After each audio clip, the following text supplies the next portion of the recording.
Good morning, Kansas City. Welcome to Uncanceled on KCMO Talk Radio 95.7 FM. I'm Kevin Kietzman. In with you and a whole page full of topics here today. Wow, do we have a lot of stuff to talk about on the broadcast today. I'm very much looking forward to that.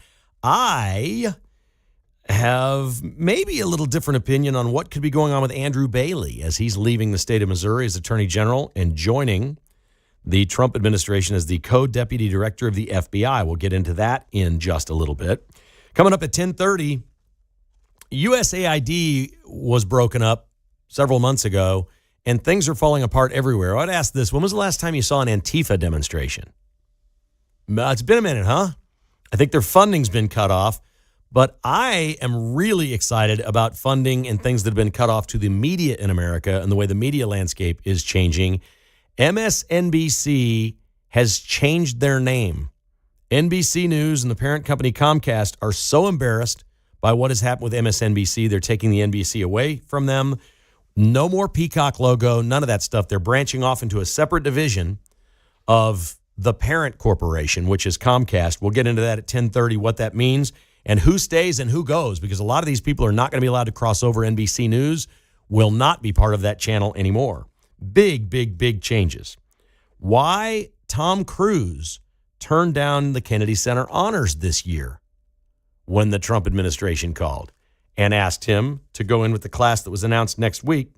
And, of course, we got Mark Van Sickle coming up, where we'll talk a little sports toward the end, including a flyover too close for call. It's the lowest flyover I've ever seen at a stadium, and it's one of the oldest stadiums in America. It happened this week, and it scared the bejesus out of everybody in there, including one of the baseball teams that they just about wrecked them. They were in the dugout, and they all hit the ground. It was unbelievable. We'll let you know what that was. We begin today with a different take on the stadium story in Kansas City. You now know the news. Ty Masterson came out on Pete Mundo in the morning yesterday and said he believes both teams are headed to Kansas, and if he were a betting man, he'd bet on it, and advising all of us to go bet on it. So we've got that. This came, as I mentioned yesterday, a week after I had a source tell me that someone in the negotiating team at the state of Missouri had given up and said it's over. They're both going to Kansas. That was at the state level in Jefferson City. We believe there are still optimistic people in the Kansas City area to keep the Royals, either in Clay County or Washington Square Park or whatever. The mayor would be one of those. The group of investors and the landowners north of the river are certainly still optimistic. Talks have not been cut off. It's not like just over, that's it, you're done, we sent you a cease and desist letter. That has not happened to the people in Missouri. So there is still time to get something on the ballot and see if the sales tax in Clay County is passed and that the Royals would choose that instead of Overland Park. So these things can happen. But on the record, what we know is I've got three sources, okay? I talked to another legislature in Kansas. Two of them are in Kansas. One of them was Ty Masterson on the air yesterday. It's not my source. It's all of our source because he said it publicly. I have one in Jeff City and one in Topeka, and all three people are saying the same thing. They believe both teams are going to Kansas. So that's all I know. But what do I know? I'm just talking to these people. Here's the point of all this. I've got a fairly interesting background that I have not shared very much publicly or talked about much on the air. But I will today because I think it's relevant. So I was the co-founder of Union Broadcasting when Sports Radio 810 first started, and I wound up as the largest shareholder in the company. It was a combination of hosting a show, attempting to assist in running a business. I can't say that I ran it. I ceded that to partners to run it because I was busy doing the radio show. But anytime there was an important decision, as an executive on the board, I would be involved in those meetings and discussions. If it was big, I was there. And we moved things around for my schedule. So we had negotiations on multiple occasions with the Royals and the Chiefs. In the early 2000s, we eventually got the Royals contract and had the rights to their games for 4 years. Later, we would get rights to become the official broadcast partner of the Kansas City Chiefs. I remember Mark Donovan sitting in our offices in Overland Park, and we had a long meeting, and he came down to my office, and we chatted for a couple minutes when it was over, and he says, man, it's really cool, being in the NFL and being with the Chiefs. This is a Ivy League educated guy running a multi-billion-dollar business. He said, I can't tell you what kind of respect I have for you local guys in your hometown starting something like this up against these big, massive companies you're competing against. And I was on cloud nine. I lapped it up. I loved it. I couldn't believe he was saying these kind things to me and these wonderful things about our business. And we couldn't have been more convinced we were going to be partners with the Chiefs. And we won some and we lost some. And what I learned looking back and what's going on right now is these teams are better at this than all of us. They're slick. They have unbelievable lawyers. They have an innate ability to make you feel good because their product makes you feel good. They're not selling you a cancer drug. Okay? This isn't Bummerville. This is exciting. It's fun. When we negotiated with the Royals, and the first 2 times we did, we lost. We didn't get them. We didn't get the rights. The last time we negotiated, we did. We wound up losing so much money because we overpaid that we didn't do it again. We had to walk away from it. It was going to break us. That happens too. Rights deals with sports teams are not awesome. They're not great. It's fun to have the games. It's good for ratings. It's not always good for business. It's the same thing for these 2 states in any community or municipality or any of the business people doing this. These are accomplished people. Ty Masterson is the president of the Kansas Senate. He's running for governor. That's a pretty big deal. The people in Clay County, some big shots. I'm telling you right now. There's an extremely wealthy family with a lot of land involved in this and very competent, smart people that have made a lot of money in boring enterprises. Most of Kansas politics is mind-numbingly boring. If you're in Topeka and you're in the legislature, it's like going to the dentist every single day. It's not that much fun. Honestly, acquiring land and building apartments, you can make a lot of money doing things like that, but it isn't really sexy. So what happens is these people who've made a lot of money and know that they're really good at business get overexcited when they're working with sports teams. My God, I've got the president of the team in here. The owners are never there.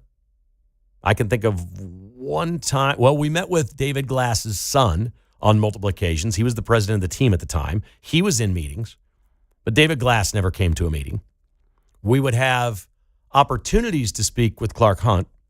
I remember that well. He was not necessarily in the offices or in the boardroom meetings or whatever, but we had access to him and could bounce things off of him. And it was a little more open than David Glass, who was very shut down in private. But there was a thrill to all of it. There are certain things in life that really thrill you. You have in your life whatever it may be. Maybe it's driving a sports car. Maybe it's hitting a golf ball 250 yards right down the middle. Maybe it's catching that record bass. There are things that just make you feel good. What's been going on with all these entities talking to the Chiefs and Royals for 4 years, and the reason you don't hear more frustration on their part is this is the time of their life. They feel like they're part of it. They feel like they're part of the team. They feel like they're part of the game. They love their teams. They're in this because they want this relationship with the teams. They want to own this like nothing else. Profits be damned. They will give away whatever because it's the most exciting thing any of these people have ever done in their life. It's like a drug. I've not taken drugs. I drink alcohol, but I've never been a drug user. Never taken them. But it reminds me of all these people that I see that are whacked out high on whatever they're high on. It's euphoria, man. It feels great. And you walk out of a 2-hour and 20-minute meeting with the Chiefs or Royals and their whole brass, and you're all shaking hands and laughing, and they're bringing you free swag in. Oh, here's the bobbleheads. Oh, yeah, you guys are great. Your business is so impressive. We're so excited about your signal, and your afternoon ratings are unbelievable, Kevin. And God, you guys are the best. And they always go wherever there's more money. There are no exceptions. The 2 times we won, we paid the most. We were the high bid. And it was the dumbest thing we could have possibly done. It was business we shouldn't have been in. And I'm not saying it's dumb for Kansas to be in this or for Missouri or any local entities or counties. I'm just telling you, you almost always lose, but you feel great about it. Oh, God, it feels so good to lose money. It's never been happier losing money. Look at this. We got a suite, man. We got a suite to the Chiefs games. I got Patrick Mahomes on my show. I'm sitting face-to-face with Patrick Mahomes every day, all year, having him on every single week on my show. Ratings are great. Oh, God, this feels good. How'd we do last month? Not good. Not good. Not good. It's a strange deal, folks. And there's a lot of that going on right now because Pete, as he indicated on his show, is speaking with people in Missouri that just feel great about where they are. That they're on the cusp of something really good. They're very optimistic in their discussions with the Royals. We've heard Mayor Hughes talk about the optimism. They're staying in Kansas City. They're staying in Missouri. He'll change his story each time. They're staying. He loves it. The best part of Mayor Hughes' job is being the mayor and having these relationships with these teams. I'm telling you. It's trips to Germany. It's World Cup trips. It's suites to the Super Bowl. You name it, he gets it. It's the time of his life. He may go on to great things in politics. He's going to look back in 20 years, and I'm 20 years older than him. He's going to look back in 20 years and go, damn, that was the best time of my life. Those days with the Chiefs and those Super Bowls and all that stuff, I was part of that team. I almost got my own ring. I was such a part of it all. It's just different. But it doesn't make it good. It doesn't make it good business, and it doesn't make it right. I can't tell you how this is going to end up. What I can tell you is right now they're all in euphoric stage. They believe it's getting closer. Both teams are telling everyone what they want to hear, that they're incredible. Oh, my God, you're so generous. How many comments has Mark Donovan made? We're humbled by the offers from both states. You know what? It never happens. The Kansas City Chiefs are never humbled. Okay? They've gone 1-15. They've had a murder-suicide in their parking lot. They had a drug ring in their locker room, and they were never humbled. You don't humble NFL teams. It's not real business. They're the top of the mountain. You can humble a tech company because the government can slap them down and really hurt them. I think Mark Zuckerberg got humbled a couple of times. I think Tim Cook at Apple got humbled here recently. Some countries in Europe have done that. You don't humble NFL teams. There is no humble. It's a lie. They're not humbled by the offer in Missouri and Kansas. They're kissing their asses. Keep coming. Let's go. Let's get those offers higher and higher and higher. And everybody's all excited about it. It's the euphoria stage right now where everyone thinks the Chiefs and the Royals love them, and they're about to get picked. And guess what? More than half of you are getting played. They're just flat out looking you in the eye and lying to you. That's the truth of how these things work. 913-408-7957. That's 408-7957. We'll take your calls next. This is Uncanceled on KCMO Talk Radio.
Whether you're a Jayhawk, Wildcat, Tiger, or KC Roo, we won't cancel you. Kevin Kietzman, Uncanceled, on KCMO Talk Radio 95.7 FM.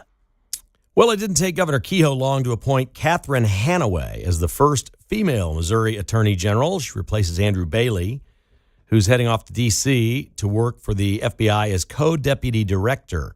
Hanaway was a U.S. district prosecutor near St. Louis. Catherine Hanaway is the new AG. She's got big shoes to fill. Wasn't Schmidt in there before Bailey? He was really good. Yeah. And became a senator, and he's been way better as a senator than anybody thought. He's awesome. And then Bailey obviously has a really bright future. I don't think he's hurt himself at all in the state of Missouri or even for some sort of a national spot at this point. I don't think the move hurts him in any way. He's got a really nice resume and has done some great things for the state of Missouri. But it was surprising when Andrew Bailey left, and a lot of people went, what, really? What's going on? Was there? And immediately you think, okay, is there trouble in Jeff City? And that's not this at all. This is an opportunity for him to go do something that he seems perfectly suited to. I think if there's any trouble, I'd ask the question, why is it necessary to have a co-deputy director of the FBI? And my theory is a little different than most. I don't know Dan Bongino. I don't. I really liked him on radio. I loved him on Fox News when he was on there. I liked his podcast. I like everything about him. He's very intense. He's very far right. He likes conspiracies a little bit more than I do. He believes more things are bad or broken more than I do, but I have no problem with that, especially for entertainment or for me to be open to the idea that he's right on this or something. I liked hearing it. I always enjoyed his content. But never in my life did I watch Dan Bongino on television, listen to him on radio or his podcast, and think, boy, there's a guy that's easy to work with.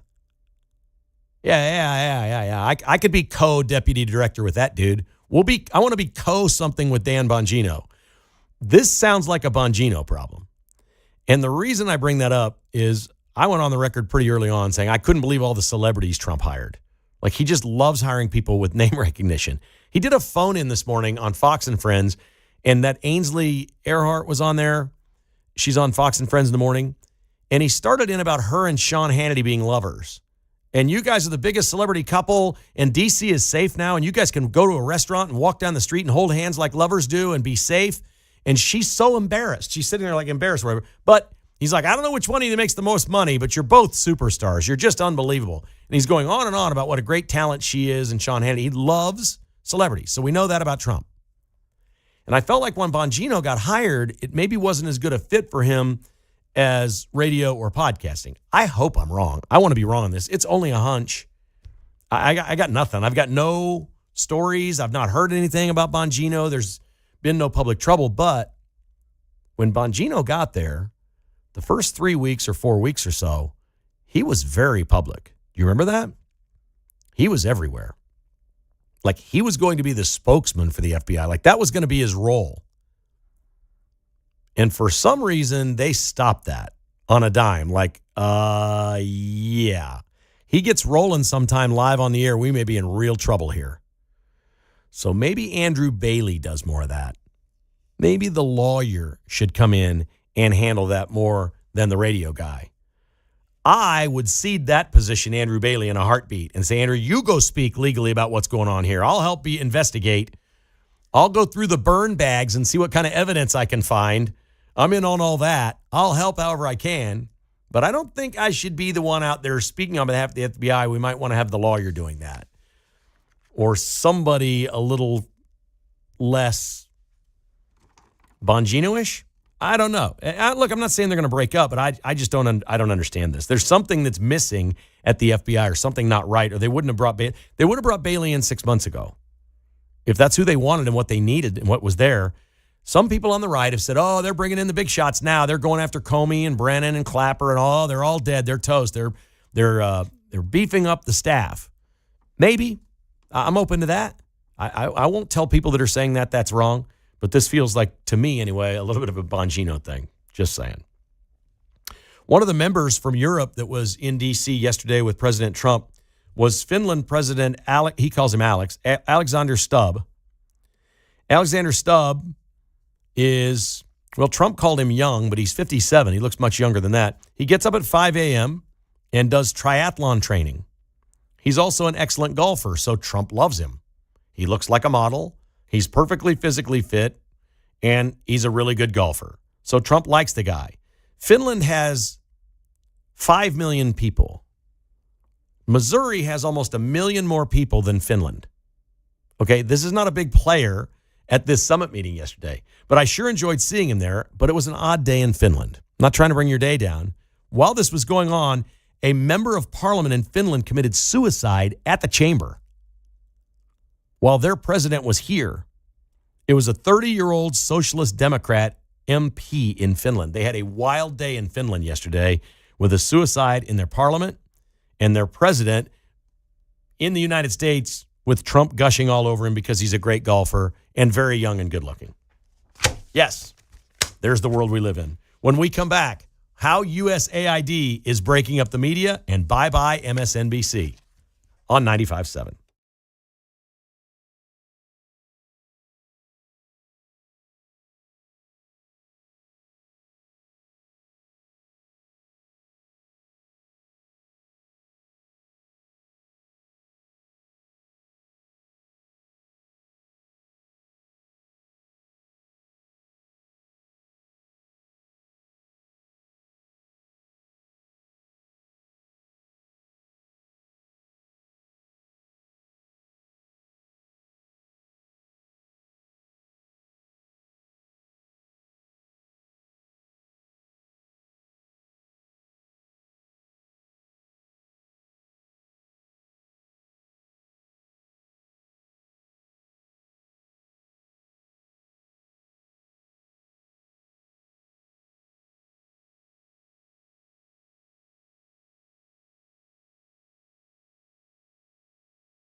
Kevin Kietzman, Uncanceled. 10 to 11 a.m. on 95.7 FM, KCMO Talk Radio. All right, coming up in just a couple of minutes, MSNBC is dead. Trump has killed it. The channel's not going to go away, but a lot of big changes, and they're rebranding it. You won't believe how stupid the new name is, and the reason that all this is happening, and it's happening in giant corporate media everywhere in the era of Trump. The worm has turned. More on that coming up. First, we go to the phones today and check in with our great listeners of KCMO Talk Radio. And we start with John in Lewisburg. Good morning, John. How are you, sir? Wonderful. Hey, I'm going to take a different take on this Andrew Bailey as co-director. Obviously, Trump knows what he's doing and what's going on behind the scenes. And you've seen the frustration with Bongino. I think Andrew Bailey's coming in. Him and Dan are going to work together, and I think Kash Patel will be gone and replaced by Andrew Bailey. Okay, I'm not. So you and I aren't disagreeing. I'm not saying it's a bad hire and Trump doesn't know what he's doing. What I'm saying is this sounds like a Bongino problem to me. So I'm going to ask you about three names, and nobody works for Trump for a long period of time, right? So let's take Kash Patel, Andrew Bailey, and Dan Bongino. Who do you think is the first one to be gone? Kash Patel. I'd put my money on Bongino. Oh yeah, okay. I mean, don't you think this Don't you think this kind of looks like that? No. Okay. No, I think. How do you think Bongino handled it when they said we're bringing in a co-deputy director? I think he was in on it. Really? Yeah, bring him in. Okay. Yeah, I think Bongino and Bailey are going to work together, and Bongino say, "This is what I got. This is what we're working at," and Trump's going, "Hey, we've got to get someone above," and I think it's going to be Patel is gone and Bailey takes over as director. Like, when do you think that's going to happen? Why would Kash Patel be gone? I would say it's going to happen within the next month or two. Okay. All right. Then we do differ on that take. That's interesting. Yeah. That's interesting. And listen, I'm not saying Andrew Bailey be bad at it. I think he's great. I think the guy's awesome. Oh, yeah. I think you're bringing in a guy who knows the law, and Bongino has obviously found things, and something's going on with Patel. Is my take. All right. That's excellent. Hey, we got a deal to talk about somewhere down the road because we both agree Bailey's a great hire, and he's there for a reason, and Trump knows what he's doing. Let's find out. We just don't know why. It can't be good, though, right? I mean, this can't be – we can't just cover this one up with gravy and say, boy, these potatoes taste great, because there's something wrong here. It's always going to be good if Trump is the one taking charge of it. Well, yeah, but sometimes it's a train wreck with the people that leave. You know, Steve Bannon was fun Steve Bannon was fun for a while until he wasn't, right? Yeah, correct. But I think Trump, they know what they're doing. There's so much behind the scenes we don't know about. Agreed. And yes, I agree with you. I trust Trump. I do too. We're totally in agreement on that. But we think there's a reason he did this other than we're just beefing up the roster and bringing in Andrew Bailey. They could have done that 6 months ago. Yeah, I think Trump has seen a problem and that's said, right. Okay, that's right. We got to move on. And you think maybe it's Kash Patel, and I think maybe it's Bongino, and maybe it's neither. Maybe it's Pam Bondi. Yeah. Hey, I'm fine with that one too. So Bondi can go. Right. I mean, she was hired she was a celebrity, basically. Yeah. She's worthless as far as I'm concerned. Until I see handcuffs on some people, I'm done. Good stuff, John. You're awesome, man. We'll find out in due time, won't we? Yes, we will. Have a good one, Kevin. Thank you, you too, buddy. That's a great call because we're in lockstep on that. We just disagree on maybe what the problem is, but we're all just guessing. We had a caller who didn't want to go on the air, but he wanted to remind us that Dan Bongino had some health issues last year, so maybe that could play into it as well. Okay. Could. Yeah, it could be anything. But it doesn't feel to me like, oh, we've got so much work to do here, let's just beef up the roster. It doesn't sound right to me. It sounds like, okay, we got some things we got to iron out in here. Maybe we need a lawyer in there. Somebody, maybe, the frat boys are running this place. We might need to get a lawyer in here to see if it's okay to throw a kegger this weekend. Yeah, I don't think they're going for the three-headed monster. No. I think one of them is going to be gone. Something's going on there for sure. There are big things going on at Comcast, which is a giant corporation. You may know them as a cable company, but they're much more. They own NBC Universal, they own Peacock, they own movie studios, they own all this stuff. They got a gazillion channels, including CNBC, USA Network, E! Golf Channel, and many, many more. They own MSNBC. And, of course, they own NBC Television, which is still, even though network television isn't what it once was, these are still giant entities. NBC is a brand they want to protect. Comcast loves the NBC brand from an entertainment standpoint, from a sports standpoint, and NBC News. MSNBC has been hurting NBC News. It's obvious to see. One of the common things that happens, having worked in television for many, many years, is local television stations are not owned by the network. Some of them are, usually New York, Chicago, LA, San Francisco, maybe Dallas, Houston, Atlanta. They can own a certain number of stations that the network owns the biggest markets. But then there's hundreds of affiliates all over the place. Places like the CBS affiliate in Pittsburgh, Kansas, where I started my career. There are NBC stations all over the countries in towns that you haven't heard of, and even into Canada. And in most of those places, what they can't really stand is NBC News. And it bleeds over to the local news. Like one of the things Fox 4 tries to fight in Kansas City, I don't know why they care about it and the other stations don't, but they're very concerned that people will see them as right-wing Fox News. They're clearly the fairest and most honest news in Kansas City, in my opinion. There's no slant to it. But NBC affiliates are getting crushed all over the country because NBC News went so far left. And MSNBC is associated with NBC News. All of their talent was crossing over. The people on NBC went on MSNBC, and they were supposed to be like, Andrea Mitchell, NBC News, and she would be like the White House expert, but then she'd get on there and she just hates Trump. You're like, well, that's not a reporter. That's not fair. None of this is honest. So they're breaking this up, and they're forming a company called Versant under the Comcast umbrella that's going to take some of these television channels and spin them off into something called Versant, maybe Versant, I don't know. They've changed the name of MSNBC to MS Now, and they've put a logo right in front of MS, and it seriously, the logo looks like PMS Now. If you thought it was funny that people said PMSNBC, wait till you see this logo. They've created this little logo that I don't even know what it is of. But it's right there in front of the MS, and it might as well be a letter, and it might as well be a P, PMS Now. So the channel is called MS Now. And that is going to stand for my source for news, opinion in the world. It's the dumbest thing I've ever heard of. Nobody's going to know it as that. But they're keeping CNBC because CNBC's never really been political. It's a business channel. And they're leaving it the same, and they're saying, well, we're leaving it the same because CNBC stands for, have you ever heard this one? This is probably true, but I never really knew this. It stands for Consumer News and Business Channel. But the last three letters are NBC, and they have a peacock in their logo, which is the logo. The bottom line is Comcast is breaking up NBC. Andrea Mitchell and Steve Kornacki, the numbers guy, will stay at NBC News, but they will not cross over onto MS Now. Jose Diaz is moving to Telemundo.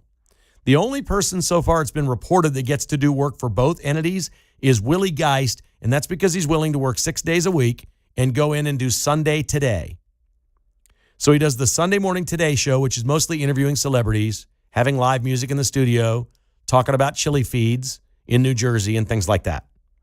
So Willie Geist apparently is okay to keep that as the host of that show, and he will stay on MS Now and do whatever it is that he does. I think he's on Morning Joe sometimes and things like that.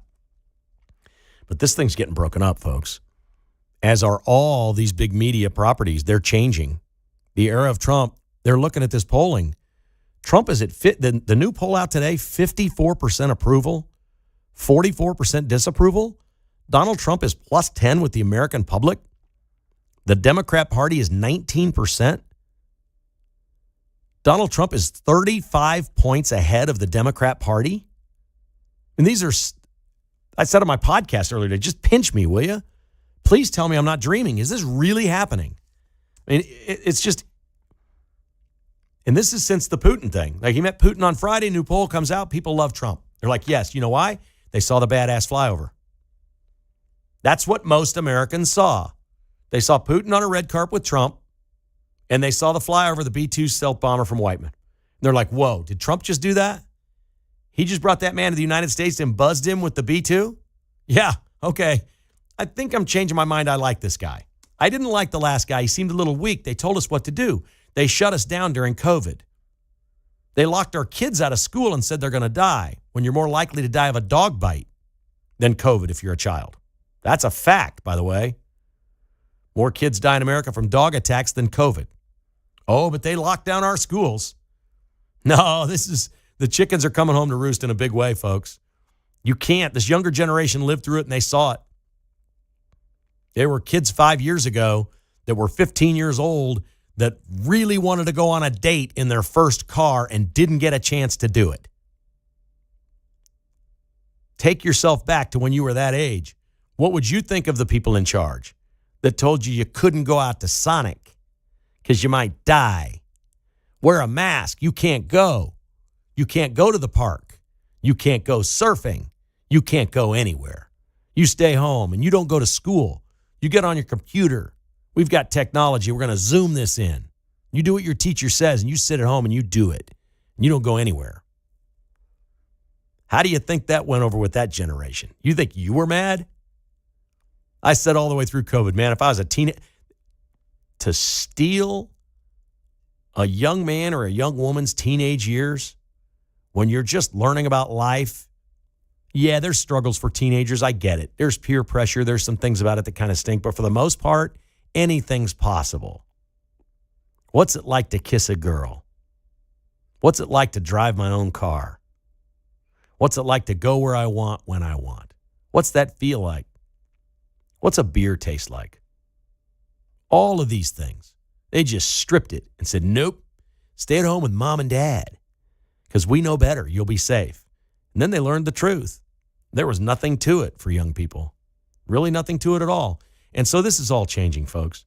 And these media, these people have been complicit in this thing. USAID has funded it. We're learning clearly the $50 billion for USAID was funding Antifa. They've just disappeared. And organizations around the world, we were sending money and aid to these places. It was getting stolen back by Democrats. They were feeding it to the media. $9 billion from public broadcasting is gone and defunded. How much were they getting from USAID? Because that's gone too. This was America's biggest slush fund.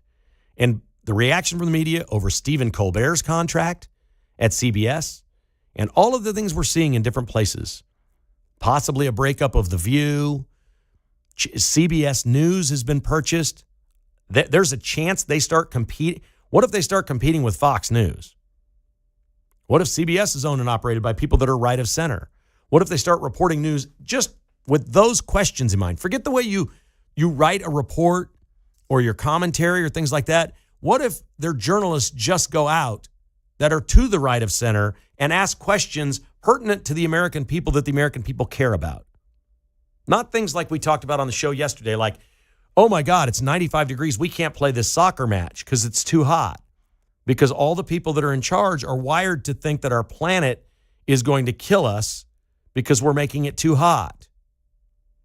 Not that they were consciously thinking that, but they're wired that way. I'm talking about how people are wired.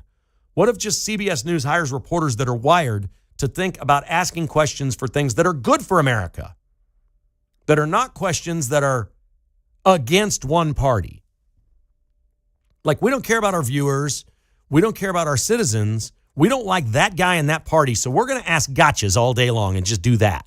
That's who and what we are, and that's all we do. What if they went out and started asking questions of, oh, Putin and Trump are here? Let's ask some questions that might be good for Americans to know. Let me ask Vladimir Putin this, because it's in the best interest of the American people. Wouldn't we be better served? Wouldn't more people watch and pay attention? Wouldn't it all be better? I trust that it would. Uncanceled today is brought to you by our friends at bestofferkc.com. You've got a friend in the real estate business when it's time to move quickly. If you don't want to show your house, you don't want to repair your house, you don't want to clean your house out, and you don't want to hire a realtor, call bestofferkc.com at 338-SOLD. That's 816-338-SOLD. Kansas or Missouri, doesn't matter. They got folks who'll come right to you, take a look at your property, understand your situation, and be compassionate about it and say, okay, we understand why you need to move. Let's do it this way. Here's the best path forward. We can even lend you some money if you need it before the house closes. It's bestofferkc.com. Nobody else does that. Nobody else in Kansas City can say they've never backed out of a deal. Best Offer KC has never backed out of an offer to any homeowner in Kansas City. 816-338-SOLD. That's 816-338-SOLD for bestofferkc.com, helping you leave the hassle behind.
It's Kevin Kietzman, Uncanceled, on 95.7 FM, KCMO Talk Radio. Great to have you with us. The Vince Show is coming up at 11. Stick around for that. He'll have the latest from D.C. and negotiations on trying to get peace in Ukraine. Mark Van Parlay joining us now. Every Friday this fall, we're going to make a pick for you. We're going to have picks on Fridays. I'm going to enjoy this, and you and I are each going to have a best pick of the week if our listeners want to take our advice, and we'll keep track and see who does best. One game each, right? I like it, yeah. Sounds like a fun time. Looking forward to that. Yeah, college or pro. Doesn't matter. Yeah. One pick each. All right, Mark, why do you think Tom Cruise has turned down the offer to be honored by the Kennedy Center honors this December? Because they wouldn't take Cindy Crawford? That would be, I could live with that. The first thing you think is, he hates Trump. He's not coming, right? So they're calling this a scheduling conflict, and a lot of listeners are going to think I'm squishy on this one. But I think it's just, I don't think he's very political. I really don't. I've seen his movies. I think he just doesn't. I think he's afraid if he does it, people will think he's pro-Trump, and he doesn't want that either. I think he's just out. Yeah. I thought he might be pro-Trump, but I've never seen him say anything like that. His movies are pretty patriotic. Yeah. But there's money in that. Mm-hmm. And he owns the movie. He's like the producer. He owns the darn things. Did you see the flyover at the Cubs game? I did. That was crazy. What the heck? Is that pilot in trouble? I don't know, but I love the reactions. Okay, so an F-16 flew over the Cubs game at Wrigley, and it's the lowest flyover I've ever seen. He went just above like the flagpoles. They couldn't see him coming, and they couldn't hear him coming. And there's a dugout camera, and the Cubs are all in the dugout. This is, right, the anthem had just ended, and they all turn around, and they're reaching for their gloves. They just hit the deck. They're like, whoa, to the ground. This thing was loud. I feel like they got to warn the players at least before they do a flyover, but maybe they didn't. There is no way he was cleared to fly that low, was he? Yeah, I don't think so. So did you see the wide one with the fans? I didn't see I just saw the camera go from the side. Same thing. Down the Okay. left field line. A guy's shooting the flag and the scoreboard. He's at Wrigley. He's having his day. And all of a sudden the noise and his camera goes like this. It just starts shaking. And then everybody hits the deck and it flies over. It was full speed. I don't know how fast those things go. What, 600 miles an hour? Oh, yeah. I've just been to the ones at Arrowhead, and you're far enough down into the stadium that it's not too scary. But I'm imagining if you're at a baseball stadium, that's got to be a little bit different. I would be willing to risk my own safety for every flyover to be that cool. Yeah. I thought it was great. I always think they fly over too high. I'm like, yeah, okay. Come on, bring it down a little. As long as nobody has any hearing damage or something like that. Yeah. They flew the helicopters one time. I was at Army-Navy game, and they brought in those the really cool what are they called? I don't know. It doesn't matter. They weren't the Tomahawks. They were the bigger ones. And they came up over the stadium and kind of down in a little bit and out. It was really that's cool. awesome. But that was Army-Navy, so they clearly had clearance on something like that. I thought that was cool. An NFL season is 17 games, correct?